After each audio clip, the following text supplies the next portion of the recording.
Le chiffre du jour, 16% des arrêts maladie prescrits l'an dernier concernent des troubles psychologiques. Ça représente également 25% des arrêts de travail de plus de 30 jours. C'est un chiffre issu du baromètre Malakoff Humanis. On en parle avec Flora Donsimoni. Bonjour. Bonjour. Merci d'être avec nous. Vous êtes directrice générale de l'Institut de l'entreprise. Un quart des arrêts maladie de longue durée sont liés à des troubles psychologiques. C'est considérable. Comment est-ce qu'on explique ce chiffre ? On l'explique en effet par un doublement sur la période de 15 ans, de toute façon, de l'absentéisme et du recours aux arrêts maladie, déjà. Et puis, il se trouve qu'il y a une catégorie particulièrement touchée par ces arrêts, qui sont les jeunes, donc qui sont les jeunes de moins de 30 ans, dont les arrêts maladie sont passés de 10 à 40%, toutes pathologies confondues, donc ça a quadruplé. Et pour ce qui concerne les troubles psychologiques, ça a plus que doublé, presque triplé.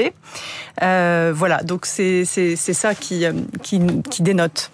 Est-ce qu'on en parle plus aujourd'hui ou est-ce que notre façon de vivre désormais, le stress, le surmenage, la fatigue numérique font que nous sommes peut-être devenus plus vulnérables ? C'est une grande question. À travers les ateliers citoyens que nous avons lancés avec l'Institut de l'entreprise, qui réunissait une centaine de citoyens, et puis à travers 70 forums, 10 panels et confrontés à 10 dirigeants, on a pu questionner une partie des citoyens qui étaient un panel représentatif de la population française. Et en effet, il ressort que le stress est de plus en plus fort, notamment chez les jeunes qui déclarent à 66%, donc les jeunes étant catégorisés par les personnes de moins de 30 ans, avoir un emploi stressant par rapport à 54% du reste de la population. Donc ils semblent être plus perméables au stress.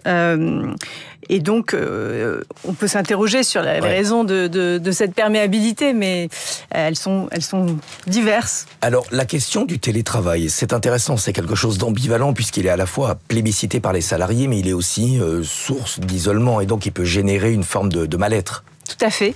C'est exactement ce que nous disent les jeunes, puisque à la fois ils plébiscitent, comme vous venez de le dire, à plus de, autour de 40% le recours au télétravail, et en même temps ils sont 23% à dire que ça les rend plus seuls, plus isolés, et de fait surmenés, fatigués par l'information permanente, la sédentarité, l'isolement. Et donc, ils ont un rapport ambivalent à ce télétravail. En effet, et nous pensons, nous, à l'Institut de l'entreprise, que le travail de plus en plus à travers le télétravail transactionnel et asynchrone, et qu'en fait, on a besoin d'être ensemble pour faire un collectif, pour avoir un projet commun. Voilà. Vous avez mené des ateliers citoyens qui confrontaient des dirigeants avec un panel de salariés. Qu'est-ce qu'il en est ressorti ? Est-ce que dans l'idée du débat, on a rappelé que les entreprises, c'était aussi quelque chose de structurant pour les personnes qui sont en difficulté psychologique? Absolument, les citoyens nous le disent. Ils nous disent le travail apporte un cadre, il structure les journées. Comme je le disais, ça nous permet de nous inscrire dans un collectif. C'est un vecteur d'utilité sociale, de reconnaissance et aussi de confiance en soi et d'épanouissement personnel.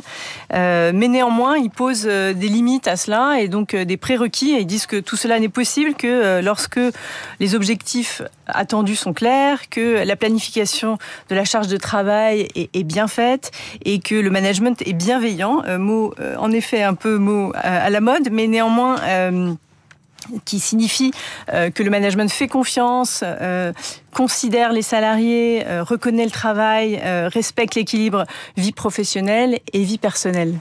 Merci beaucoup d'être venu ce matin nous parler justement de cette difficulté qui ne concerne pas que le monde de l'entreprise, mais la situation psychologique des Français et l'impact sur le monde du travail. Merci d'avoir été avec nous, Flora Donsimoni, directrice générale de l'Institut de l'entreprise. 6h58 bientôt sur Radio Classique. Dans un instant, la matinale